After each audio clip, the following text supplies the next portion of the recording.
नमस्कार।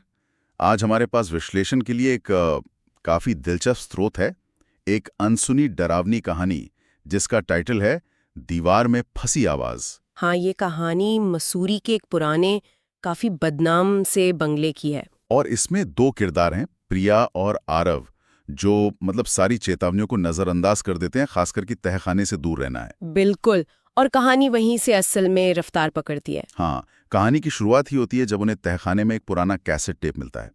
उस पर सिर्फ एक शब्द लिखा है, लिसन। और बस यहीं से वो रहस्य और डर का माहौल बनना शुरू हो जाता है। तो जैसे ही वो टेप चलाते हैं, क्या होता है? टेप चलते फिजा एकदम बदल जाती है।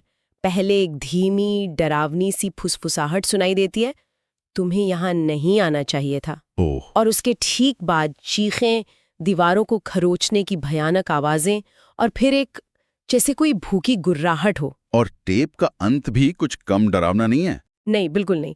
अंत में एक चेतावनी है, अगर तुम ये सुन रहे हो तो बहुत देर हो चुकी है।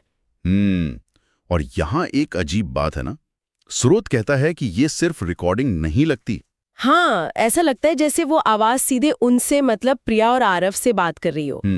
एक तरह का सीधा संवाद। और इसके बाद तो अजीब घटनाएं तेज हो जाती हैं, है ना? बिल्कुल।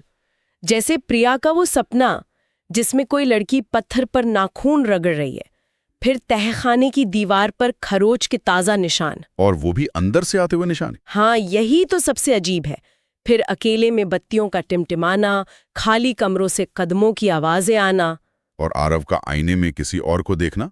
ये सब क्लासिक हॉरर ट्रोप्स हैं, डर को धीरे धीरे बढ़ाने के लिए इस्तेमाल किए गए। सही कहा। लेकिन फिर कहानी में एक बड़ा मोड़ आता है, आरव गायब हो जाता है। हाँ, ये अचानक होता है, और उसका फोन मिलता है तहखाने में। बिल्कुल। और फोन की जो लाइट है वो दीवार पर लिखे एक नए संदेश पर पड़ती है, आरव की ही हैंडराइटिंग में। क्या लिखा था? लिखा था, वो दीवारों में है, दूसरा टेप मत सुनना। ये पढ़ते ही वाकई रोंगटे खड़े हो जाते। सच में। ये सिर्फ किरदार का गायब होना नहीं है, ये उस अनदेखी ताकत का सीधा दखल लगता है। पर प्रिया का मानने वाली थी। हाँ, जाहिर है। प्रिया दूसरा टेप ढूंढ लेती है जिस पर कोई लेबल नहीं था, और उसे चला देती है। और इस टेप में क्या था? कुछ और फुसफुसाहटें? नहीं, इस बार आरव की आवाज थी। वो कह रहा था कि वो फंस गया है, कोई सत्ता उसे कंट्रोल कर रही है। ओह। और वो प्रिया से कह रहा था कि घर जला दो। लेकिन सबसे ज्यादा चौंकाने वाली बात टेप का अंत था। क्या हुआ अंत में? टेप के आखिर में प्रिया की एक भयानक चीख सुनाई देती है, लेकिन कहानी के मुताबिक असलियत में प्रिया उस वक्त चीखी ही नहीं थी। अरे बाप रे, ये तो दिमाग से खेलने वाली बात हो गई। डर और कंफ्यूजन एक साथ। हाँ, भ्रम और डर को और गहरा करने के लिए। और कहानी का जो अंत है वो शायद सबसे ज्यादा परेशान करने वाला है, क्योंकि पुलिस पहुंचती है। घर खाली मिलता है, प्रिया और आरव दोनों गायब। मेज पर बस एक और टेप पड़ा मिलता है, आखिरी टेप। और जब पुलिस उसे चलाती है तो उसमें ना प्रिया की आवाज है ना आरव की। तो किसकी आवाज है? वो आवाज है कहानी सुनाने वाले की, नरेटर की। क्या? हाँ। और वो टेप इस चेतावनी के साथ खत्म होता है कि अब जब ये कहानी सुन ली गई है, वो जानती है कि तुम कहाँ हो। ओह, ये तो सीधे श्रोता को ही डरा दिया।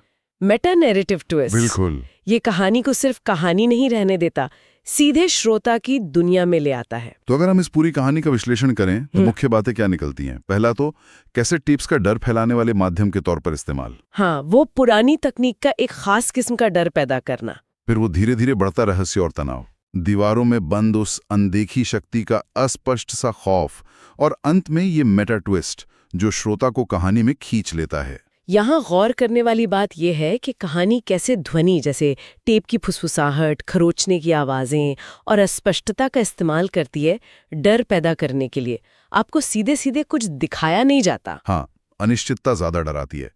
और वो अंतिम मोड़, वो सिर्फ कहानी को एक डरावना अंत नहीं देता, बल्कि वो श्रोता के अपने सुरक्षित होने के एहसास पर ही सवाल खड़ा कर देता है, जैसे कहानी की दीवारें टूटकर सुनने वाले की असल दुनिया में आ गई हूं। बिल्कुल।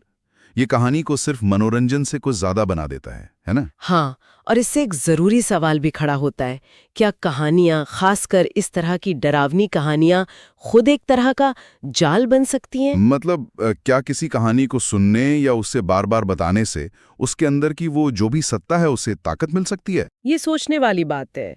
ये हमें डरावनी कहानियों की प्रकृति पर, उनके हमारे मनोविज्ञान पर पड़ने वाले असर पर सोचने को मजबूर करता है। खासकर तब जब कहानी खुद दावा करे कि वो अपनी सीमाओं को लांघकर श्रोता की हकीकत में दाखिल हो रही है। बिल्कुल, ये एक ऐसा विचार है जो सुनने वाले के जहन में कहानी खत्म होने के बाद भी